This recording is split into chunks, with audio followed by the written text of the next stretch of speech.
Μια φορά και ένα καιρό υπήρχε ένας μεγάλος βάλτος πάνω στον ποταμό Στριμώνα και κάτω από το καταπράσινο βουνό γίγαντα που λεγόταν Μπέλες. Οι άνθρωποι στα γύρω χωριά υπέφεραν πολύ από πλημμύρες και αρρώστιες μεταδοτικές, όπως η ελονοσία. Κάποτε αποφάσισαν αντί να αποξηράνουν τον βάλτο να τον κάνουν λίμνη. Και έτσι έφτιαξαν φράγμα, ύψωσαν χωμάτινα αναχώματα και δημιούργησαν τη λίμνη Κερκίνη. Το κέρδος ήταν τριπλό. Πρώτον, οι άνθρωποι γλίτωσαν από τις πλημμύρες και τις αρρώστιες, μετά απέκτησαν ένα σημαντικό αποταμιευτήρα νερού για να μπορούν να ποτίζουν τα χωράφια τους σε περιόδους λειψιδρίας και αργότερα ήρθαν κι άλλα πουλιά.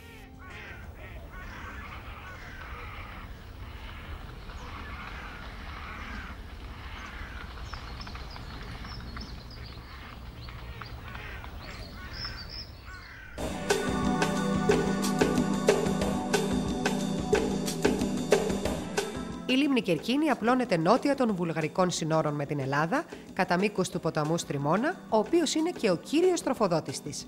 Στα βόρεια, η λίμνη έχει ως όριο το όρος Κερκίνη και στα νοτιοδυτικά το όρος Μαυροβούνι. Η γη στα ανατολικά και δυτικά της λίμνης είναι αρκετά επίπεδη και γι' αυτό υπάρχουν αναχώματα. Η περιοχή του υγρότοπου Κερκίνης έχει ανακηρυχθεί Εθνικό Πάρκο. Η λίμνη Κερκίνη είναι ένας από τους σημαντικότερους υγρότοπους της Ευρώπης, με αξιοθαύμαστη χλωρίδα και πανίδα και ένα από τα καλύτερα μέρη για παρατήρηση πουλιών.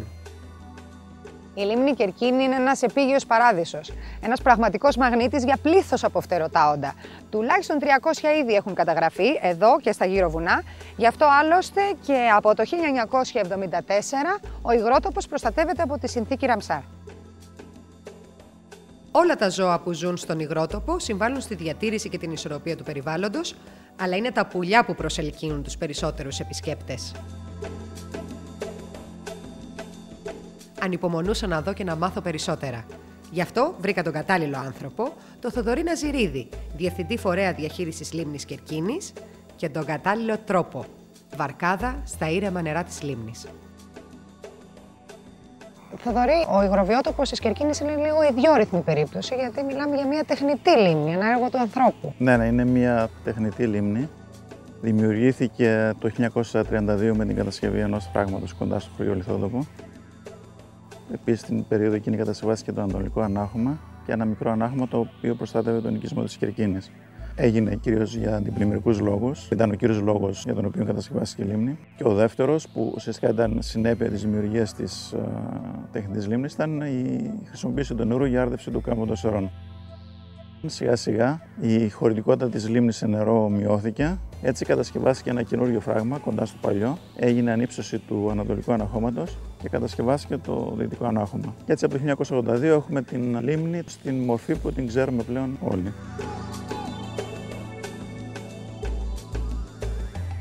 Στην Κερκίνη μπορεί να δει κανείς μεγάλους αριθμούς πουλιών όλο τον χρόνο. Το θέμα είναι ότι πρέπει να ξέρει πού να πάει να δει, γιατί οι περιοχές τροφοληψίας και ανάπαυξης για τα πουλιά αλλάζουν ανάλογα με την εποχή, οπότε αλλάζουν οι θέσεις στις οποίες μπορεί κάποιος να δει τα πουλιά. Είναι πολύ εύκολο να δεις πουλιά εδώ σε σχέση με οποιοδήποτε, θα έλεγα, υγρότοπο στην Ευρώπη. Και επιπλέον τα πουλιά κατά κάποιο τρόπο έχουν συνηθίσει ως έναν βαθμό την παρουσία των ανθρώπων, οπότε αν δεν κάνεις απότομες κινήσεις, δεν πλησιάσεις πάρα πολύ, μένουν και μπορείς πολύ εύκολα να τα δεις σε μικρή απόσταση.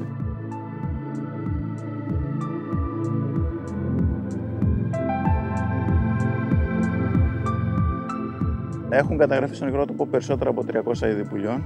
Πολλά από αυτά σπάνια σε εθνικό, ευρωπαϊκό ή ακόμα και σε παγκόσμιο επίπεδο.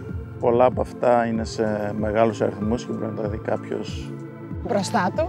Ναι, όπως τώρα. Εδώ βλέπουμε τα φλαμίγκο. Τα φλαμίγκο έρχονται στα τέλη του καλοκαιριού συνήθως. Μένουν μέχρι τα τέλη του χειμώνα και στη συνέχεια βέβαια φεύγουν.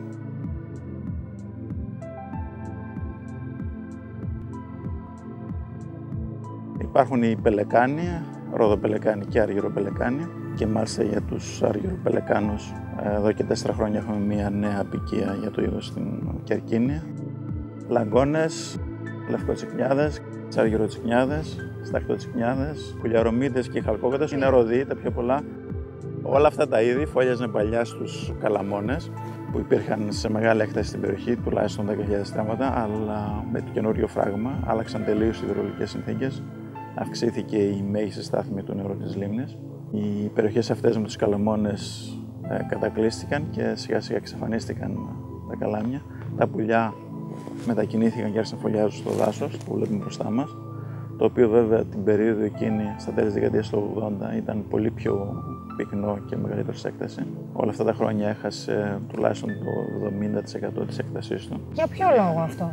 Γι' αυτό γιατί όλη αυτή η περιοχή κατακλείζεται κάθε χρόνο για 4 έως 5 μήνες. Το βάθος του νερού στην περιοχή εκεί είναι από 2 έως 4 μέτρα. Σιγά σιγά, χρόνο με το χρόνο, τα δέντρα ξεραίνονται και φτάσαμε σε αυτό το σημείο. Η στάθμη ανεβαίνει συνήθως τον Μάρτιο μέχρι τα τέλη Μαΐου που έχουμε τη μέγιστη στάθμη και στη συνέχεια μειώνεται. Αυτό που γίνεται με τις βροχές, με τα χιόνια που κατεβαίνουν. Όχι, είναι τελείως αντίθετη η κατάσταση σε σχέση με τις φυσικές λίμνες. Ουσιαστικά ανεβαίνει νωρίς την άνοιξη γιατί κλείνουν οι πόρτες φράγματος για να μαζευτεί νερό για την άρδευση. Ο μόνος λόγος είναι αυτός. Άμεσα ή έμεσα από τη λίμνη αρδεύονται περισσότερα από 700.000 στρέμματα σε όλο τον κάμπο των Σερών. Υπάρχει δηλαδή μια μεγάλη ανάγκη. Απ' την άλλη, βέβαια, το βασικό πρόβλημα στον υγρότοπο σε σχέση με το φυσικό περιβάλλον είναι η διαχείριση της στάθμης του νερού έτσι ώστε να ικανοποιεί όλες τις λειτουργίες και χρήση και άρδευση και αντιπλημμυρική προστασία αλλά και προστασία του φυσικού περιβάλλοντος.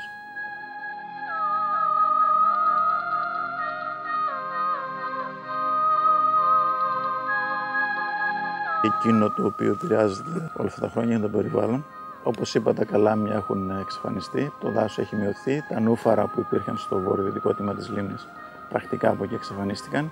Όλες αυτές οι αλλαγές τα τελευταία 25 χρόνια έχουν επηρεάσει όχι μόνο τη βλάστηση, αλλά και πολλά είδη τα οποία φόλιαζαν στην περιοχή σε μεγάλους αριθμούς και πλέον οι αριθμοί τους έχουν μειωθεί σημαντικά. Και ξαφνικά η μαύρη γραμμή που έβλεπα στον ορίζοντα άρχισε να πετάει. Ένα τεράστιο μήνος κορμοράνων είχε εντοπίσει ένα πλούσιο γεύμα.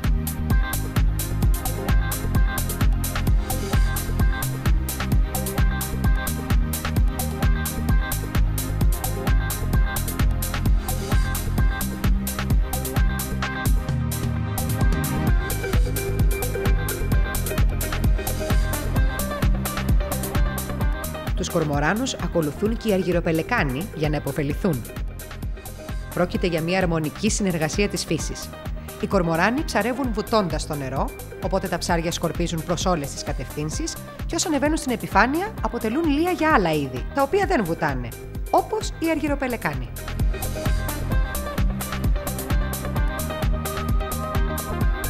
Κορμοράνοι και πελεκάνοι, συνειδετημόνες, τους πετύχαμε στο γεύμα. Και βεβαίως οι γλάροι που ως συνήθως μαζεύουν το τραπέζι.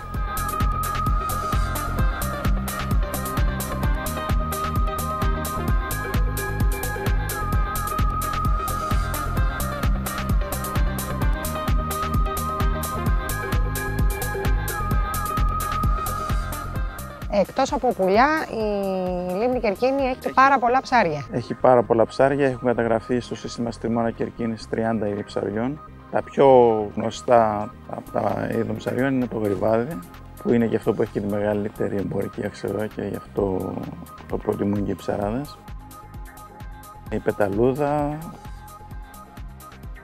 ο ουλιανός, η πέρκα, το τσιρόνι, το σύρκο και βέβαια παλιότερα το χέλι, το οποίο δεν υπάρχει πλέον στη λίμνη. Το ναυφράγμα είναι μεγαλύτερο από το παλιό, δεν μπορεί να περάσει πλέον. Έτσι από το 85 περίπου 86 εξαφανίστηκε από την λίμνη. Ο υγρότοπος της Κερκίνης είναι τεράστιος σε έκταση. Ποιο είναι το πιο σημαντικό κομμάτι της? Το πιο σημαντικό είναι ουσιαστικά το παραποτάμιο δάσος, το οποίο αποτελείται πλέον κυρίως από ιτιές. Υπήρχαν και άλλα είδη, τα οποία όμως εξαφανίστηκαν την πρώτη δεκαετία ουσιαστικά μετά τη δημιουργία του νέου φράγματος. Γιατί το δάσος είναι τόσο σημαντικό? Στο δάσος φωλιάζουν πλέον 10 είδη υδρόβιων πουλιών σε μεικτές αποικίες. Υπάρχουν μεικτές αποικίες σε άλλες περιοχές, αλλά με 4, 5, 6 είδη, όχι με 10 είδη όπως εδώ.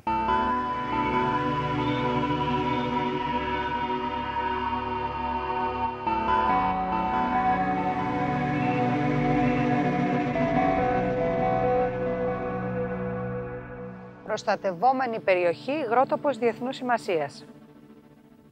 Ξεθοριάζει βέβαια η ταμπέλα λίγο προς τα εκεί.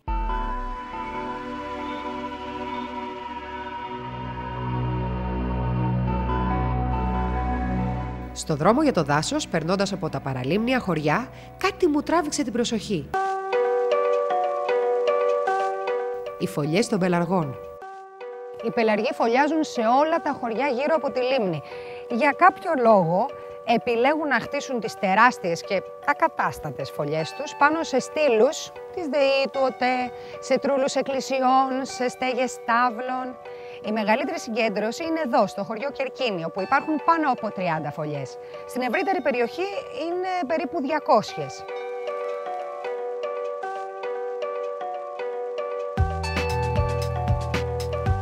Η Κερκίνη όμως συγκεντρώνει και το μεγαλύτερο πληθυσμό νεροβούβαλων στην Ελλάδα, που ξεπερνάει τα 1000 άτομα. Στις όχθες του Στριμώνα συνάντησα ένα μεγάλο κοπάδι.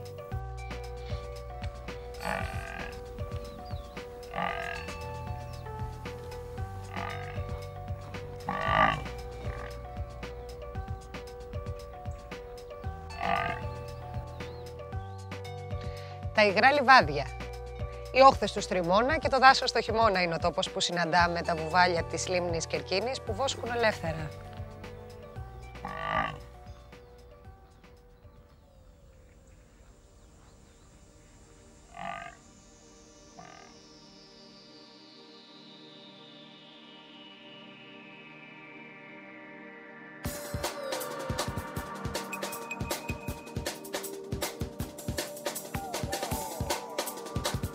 Το πιο σημαντικό μέρος είναι το δάσος. Τους μήνες που το δάσος δεν καλύπτεται από το νερό, μπορείς να περπατήσεις στον πυθμένα, ακόμα και να οδηγήσεις. Ο Γιάννης Ρέκλος, οικοπεριηγητής της Κερκίνης, θέλησε να με ξεναγήσει. Πάμε να δούμε λίγο τα δέντρα. Πού φτάνει το νερό δηλαδή ακριβώς? Φαίνεται μέχρι που φτάνει το νερό. Αυτά εδώ πέρα είναι έτσι νούφαρα, φύλλα νουφάρων που επιπλέουν και έχουν σταματήσει επάνω. Το νερό φαίνεται καθαρά. Και μάλιστα εδώ. Μέχρι εδώ πάνω. Έχουμε περίπου στα 2,5 μέτρα εδώ πάνω. Βλέπετε επίσης τον κορμό που έχει πέσει. Αυτό το δέντρο και τα δέντρα όλα είναι ιτιές. Όλη την άνοιξη, μόλις έχουν βγάλει τα φύλλα τους, μπαίνουν μέσα στο νερό και φαίνεται πραγματικά σαν ένας έτσι παράδεισος. Μια ζούγκλα μέσα στο νερό. Αλλά όταν φεύγει το νερό όπως τώρα, κοιτάξτε τι περνάνε αυτά τα δέντρα. Ο κορμός έχει πέσει και προσπαθούν να αναπνεύσουν. Το ίδιο γίνεται και εκεί και πιο πέρα. Έτσι αλλοιώνεται το δάσος, χάνονται δηλαδή τα δέντρα και φαίνεται να μειώνεται. Το πιο σημαντικό μέρος είναι το δάσος.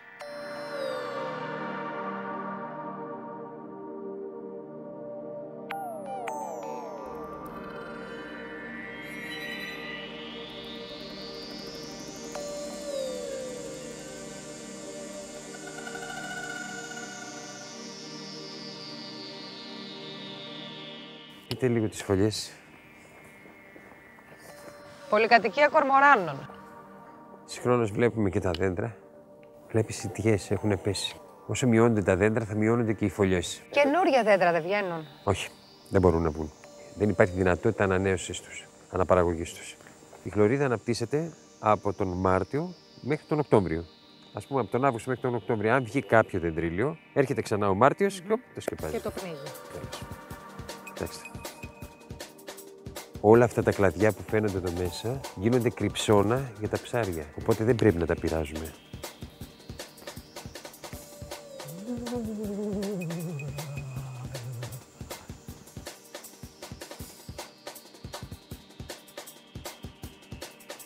Εδώ είναι η κατοικία όλων των υδρόβιων ζωντανών. Αυτό είναι που πρέπει να καταλάβουμε όλοι και να μπορέσουμε έτσι να παντρέψουμε τον αποταμιευτήρα με τον βιότοπο. Υπάρχουν λύσεις. Κάτι θα γίνει. Εύχομαι μόνο να γίνει γρήγορα. Αυτό που λέμε πάντα, να γίνει γρήγορα. Το κάνουμε τώρα. Το κάνουμε μετά που θα έχει κατασταθεί. Ωραία. Θέλουμε το δάσος και το θέλουμε τώρα.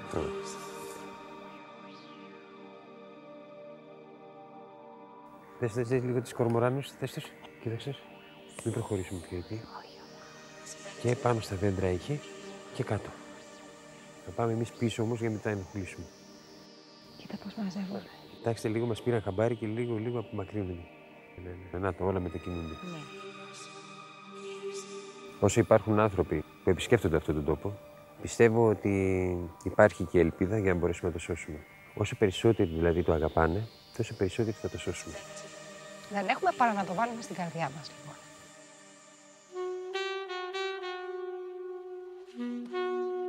Μια φορά και έναν καιρό ήταν ο πολύτιμος υγρότοπος της Κερκίνης. Και όταν κάποτε κάτι δεν πήγαινε καλά, φύση και άνθρωποι συνεργάστηκαν και έγιναν θαύματα. Και έζησε αυτή καλά και εμείς καλύτερα.